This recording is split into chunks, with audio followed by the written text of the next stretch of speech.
হে মালিক, তুমি আমাদের রক্ষাকারী, তুমি আমাদের রিজিক দাতা।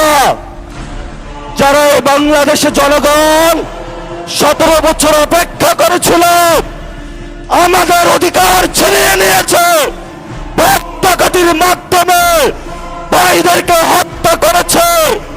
আয়েশের মালিক তোমার মালিকের বিচারে আমরা বিচার রেখে গেলাম।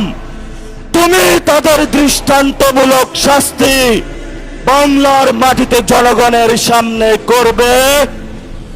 আমরা আজকে তোমার মসজিদের সামনে বিচার রেখে গেলাম। বাংলাদেশের মানুষ হতাশ হবেন না। লা তাহজান, ইন্নাল্লাহা মানা। আল্লাহ আমাদের সাথে আছেন, শক্তিমান, ভয় নাই, জয় করব। আমরা ইনশাআল্লাহ দ্বিগুণ হয়ে পার্লামেন্টে যাব।